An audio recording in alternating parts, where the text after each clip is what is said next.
जब हमारे यहाँ लड़की की शादी होने वाली होती है ना, तो वो एक perfect life, sincere husband, loving in laws और एक खूबसूरत घर को आइडियलाइज कर रही होती है। पर reality is somewhat different. Always वो सब कुछ नहीं मिलता जो हम सोच रहे होते हैं। तो होता क्या है, कुछ टाइम के बाद हस्बैंड वाइफ में डिफरेंसेस बढ़ना शुरू हो जाते हैं, जो समटाइम्स इतने शदीद हो जाते हैं कि रिश्ता बहुत ही नाजुक मोड़ पर आकर खड़ा हो जाता है। इस चीज़ को अवॉइड करने के लिए बिना किसी थर्ड पर्सन को इन्वॉल्व किए हम कुछ ऐसी आदतें स्किप कर लेते हैं ताकि अपनी मैरिड लाइफ को as much as possible happier और पीसफुल बना सकें। So let's get started. Assalamu alaikum everyone, welcome to Womania ITF with a new video and I hope you all are very good. I'm also fine, alhamdulillah. So number 1 point is develop a bond with your husband. Mostly होता है ना कि किसी बात पर आपस में नोक झोंक हुई तो हम वाइफ्स ऐसी दिल पर लेती हैं कि बिल्कुल कट आउट करके मुंह फुलाकर बैठ जाती हैं कि हमारे साथ तो ज्यादती हुई। ऐसा नहीं करना। इंस्टेड बात को थोड़ी देर के लिए सीरियस लिया और बस, और फिर फ़ौरन ही वहीं छोड़ दिया, प्रोलॉन्ग ना किया और हस्बैंड से किसी भी बहाने से कम्युनिकेट करना शुरू कर दिया। पता है, शादी के इनिशियल ईयर्स इतने क्रूशल होते हैं ना कि आपकी अगली लाइफ के आपस के ताल्लुक को डिफाइन कर रहे होते हैं। अगर आप स्टार्ट में ही कई दिन बिना किसी सॉलिड रीज़न के ताल्लुक लिमिटेड कर लेंगे ना, तो हस्बैंड को भी और आपको भी बिना एक दूसरे के टाइम गुजारने की आदत डेवलप हो जाएगी। और बिलीव मी, अगली लाइफ में जब बच्चे बड़े होकर अपनी ज़िंदगियों में मसरूफ़ हो जाते हैं ना, तो ये लाताल्लुकी बहुत पिंच करती है जब हम एक दूसरे की ज़रूरत पहले से भी ज़्यादा महसूस कर रहे होते हैं। So always maintain a bond between you and your husband. So next point is don't expect him a perfect man. कोई भी इंसान परफेक्ट पैदा नहीं होता। हर इंसान की पर्सनैलिटी में फ्लॉज भी होते हैं और अच्छाइयाँ भी। आपको इस बात का अंदाज़ा होना चाहिए कि चाहे सगे, खाला, मामू या चचा और फुप्पो के बेटे से भी शादी हो जाए ना, तो कोई ना कोई कमी कोताही तो होती ही है। और जब एक बिल्कुल आउटसाइडर से आपकी शादी हो जाए जिसकी पहली लाइफ के बारे में आप ज़्यादा नहीं जानते थे, तो वो कैसा था आपको क्या पता। तो हर इंसान गलती का पुतला है। और दूसरा, अगर आप खुद को एनालाइज करें ना, तो आप में भी बहुत सारी खामियां होंगी। मे बी आप बहुत ज़िद्दी हों, हो सकता है आप बहुत इमोशनल हो जाएं जल्दी और ओवर रिएक्ट करने वाली हों। तो आपकी भी इन सब बातों के साथ ही हस्बैंड आपको लेकर आए हैं ना, तो आप भी इनकी 10 बुराइयों और 4 अच्छाइयों के साथ अडॉप्ट करना सीखें। उनको मार्जिन दें और ऑलवेज उनको एक परफेक्ट मैन की तरह एक्सपेक्ट ना करें।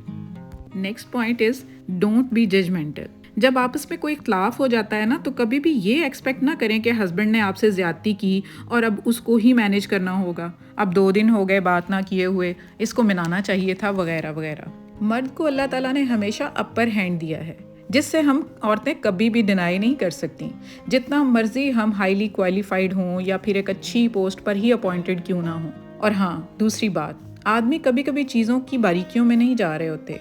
ये हम औरतें ही होती हैं जो हर चीज़ की डेप्थ में जाकर सोचती हैं। अगर वो आपकी सोच के अकॉर्डिंग रिएक्ट नहीं कर रहे, तो हो सकता है वो चीज़ जो आपके लिए सेंटर पॉइंट बनी हुई है वो इनकी सोच के दायरे में ही ना हो। आदमियों की सोच बड़ी सुपरफिशियल सी होती है। वैसे भी जनाब, इन्हें जो अल्लाह ने घर मैनेज करने के लिए कमा कर लाने की रिस्पॉन्सिबिलिटी दी है ना, वो खुद में ही एक बहुत बड़ी सोच होती है। सुबह से शाम तक दिमाग खर्चे मैनेज करने का कैलकुलेटर बना होता है उनका। तो ज़रूरी नहीं कि आपके दिमाग में चलने वाली बात का वहम भी उनको हो। तो don't be judgemental. Next point is stop think yourself a weaker personality. आपके ससुराल में हर एक के अकॉर्डिंग आप नहीं चल सकते। ऑल्दो आप अपना द बेस्ट दे रहे होते हैं, लेकिन समटाइम्स दूसरों की एक्सपेक्टेशंस आपकी परफेक्शन के लेवल को मीट नहीं कर रही होती। इसी वजह से अगर कोई भी घर का शख्स आपको हर्ट कर दे, टॉन्ट कर दे, या हस्बैंड खुद आपके खाने में नुक्स निकाल दे कि आज खाने में नमक ज़्यादा है या घर में सफाई ठीक से नहीं हुई, तो इस बात को दिल पर मत लें और ये सोचना ना शुरू कर दें कि आपके साथ ज्यादती हुई। खुद पर तर्ज खाना बंद करें। आप अपने हस्बैंड को अच्छी नहीं लगती, अब आप इतनी अट्रैक्टिव नहीं रही, तो ऐसा बिल्कुल नहीं है। हस्बैंड मोस्टली एक्सप्रेसिव नहीं होते। आप इनके सामने हूर पर ही बनकर भी आ जाएंगी ना, तो वो एक ही नज़र में आपको एडमायर तो कर देंगे, लेकिन इजहार नहीं करेंगे। आप उनके दिल में बसती हैं, तभी तो इनके घर में बस रही हैं, है कि नहीं। So stop think yourself a weaker person. और रही बाकी फैमिली मेम्बर्स की बात, तो उनकी किसी भी बात को दिल पर लगाए बगैर खुद को जलाने की ज़रूरत नहीं है, जस्ट इग्नोर कर दें। Next point is don't compare your husband with others husbands. You know what, औरत की एक नेचर है, उसे हमेशा दूसरों की लाइफ ज़्यादा अट्रैक्टिव और पीसफुल नज़र आ रही होती है। वो हमेशा इस चीज़ के लिए फ्रस्ट्रेटेड हो जाती है जो उसके पास नहीं है, और जो होती है उसका वहम भी नहीं होता। इसको समटाइम्स लग रहा होता है कि यार फ़लाँ हस्बैंड तो बहुत अच्छे हैं, अपनी बीवी से बहुत प्यार करते हैं। किसी व्लॉगर की 8 से 10 मिनट की वीडियो देखकर उसकी मैरिड लाइफ से बहुत ही इंस्पायर हो रहे होते हैं। अपनी सगी बहन और इसके हस्बैंड के आपस की केमिस्ट्री बड़ी ही फैसिनेटिंग लग रही होती है। मैं आपको बताऊं, किसी की भी लाइफ का थोड़ा सा पार्ट देखकर उससे अट्रैक्ट हो जाना सरासर बेवकूफ़ी है। कोई भी आपके साथ 100% अपनी लाइफ शेयर नहीं करना होता। इसलिए तो मैं आपसे अपने व्लॉग में ये आपको एडवाइस कर रही होती हूँ कि दूसरों की ज़िंदगियों में झांकना बंद करें और ख़ुद के पास जो है उसके लिए अल्हम्दुलिल्लाह कहने की आदत डालें। बिलीव मी, आप पुरसुकून हो जाएंगे। अपने हस्बैंड की सिर्फ और सिर्फ अच्छाइयाँ सारा दिन अगर आप याद करते रहे ना, तो जब वो आएँ तो उनकी हर बुरी आदत को आप खुद ब खुद इग्नोर करना शुरू हो जाएंगे। So don't compare them with others. Next point is don't compare your life with others. ये पॉइंट समवॉट पहले वाले पॉइंट के साथ काफ़ी हद तक सिमिलर है।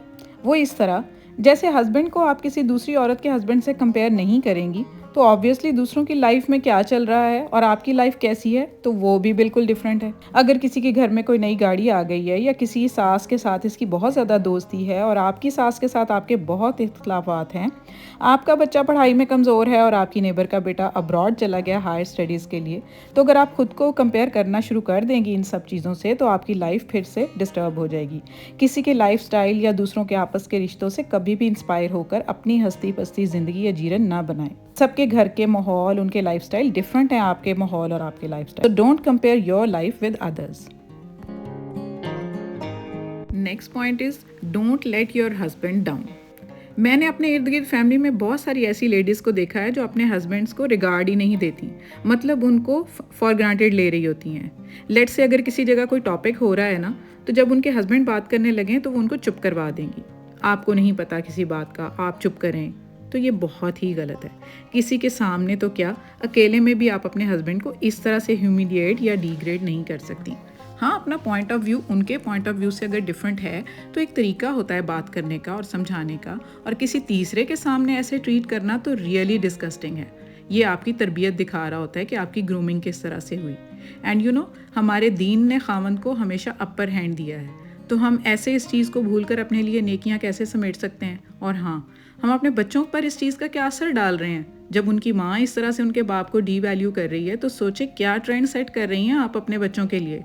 अपने हस्बैंड को पहले खुद इज्जत दें और फिर दूसरों से इज्जत दिलाना आपका काम है। खुद रिस्पेक्ट देंगी तो आपके बच्चे, आपके बाकी फैमिली मेम्बर्स उनको इज्जत देंगे। तो always evaluate your husband and stop doing all this. Next and last point is develop the habit of forgiveness. आजकल मैंने देखा है खासकर नई जनरेशन की लड़कियों का टेम्परामेंट बहुत ही हाई है। ज़रा सी बात पर ससुराल में हंगामा और फिर बिना सोचे समझे घर को छोड़ छाड़ कर माँ बाप के घर चली जाती हैं और कई दिन महीने वहाँ बैठी रहती हैं। अजीब शराइत रखना शुरू कर देती हैं।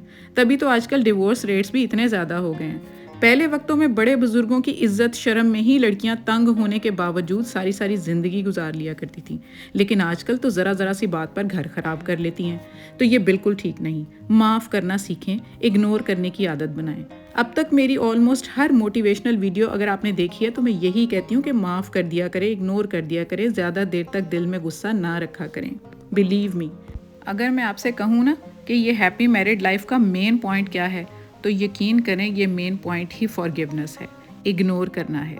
बिल्कुल इसी तरह जैसे घर बनाने के लिए पहली ईंट होती है ना, इसी तरह ही हैप्पी मैरिड लाइफ गुजारने के लिए इग्नोर करना और फॉरगिव करना पहली ईंट ही हैसियत रखता है। सो ये था मेरा आज का कंटेंट। आई होप आपको पसंद आया होगा। कमेंट करके ज़रूर बताइएगा। मिलते हैं नेक्स्ट वीडियो में। Take care. अल्लाह हाफिज़।